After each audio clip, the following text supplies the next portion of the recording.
BlackRock CEO Larry Fink, his annual letter, it is officially out this morning. I wrote my Deal Book column about it today, and in that letter, Fink writes, quote, shareholder capitalism is not about politics. It is not a social or ideological agenda. It is not woke. And I spoke to him, and I started by asking him what he means by all of this. What I'm trying to say is, many people believe social values or environmental issues are political and woke. I don't believe that. And by the way, Andrew, we are connected with more and more asset owners than we've ever been before. I believe our voice, it resonates more and more with more asset owners, as evident of now last week announced we have now over $10 trillion of client money. And it's about building deeper, broader connectivity with your stakeholders, and for that you're building that durable profitability. And it's about having a voice, though. I do write about that in this divergent world, your voice is being hijacked at times by the media, by the extreme elements of society today. But I believe more consistency in your voice, a louder voice, brings that connectivity to your stakeholders.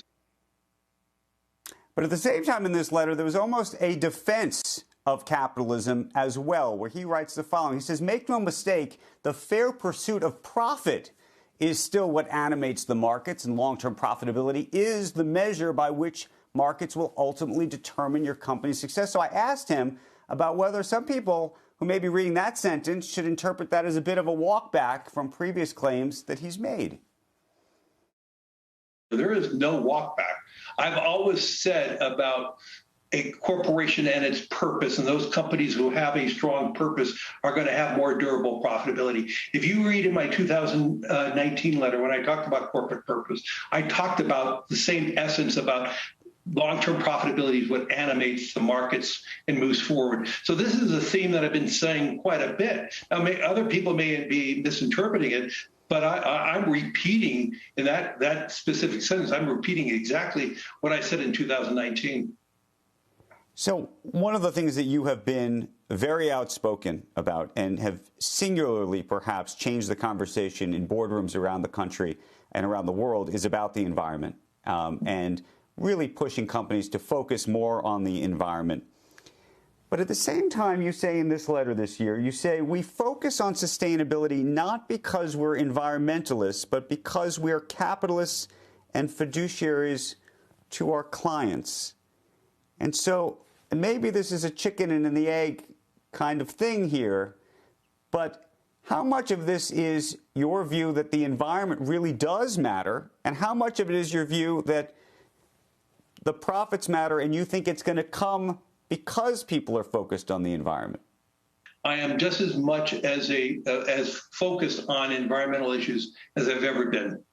And I believe we need to be moving forward. And I'm really pleased to say that $4 trillion of money has moved into more sustainable strategies. And it's accelerating. I talked about in my 2020 letter about the tectonic shift that we are seeing. We are going to see it. And if anything, COVID and the way we live and work today has accelerated the investments towards sustainability. But that being said, I had a great deal of frustration in 2021 about the means in we were moving forward. I wrote over the last few years about to move forward in a more sustainable, decarbonized world. It requires a combination of government and private sector. And that's just not happening. We are not seeing the totality of society moving forward together. We need to be working with hydrocarbon companies, not against them. We need to be working with the communities that are involved in hydrocarbons, not against them.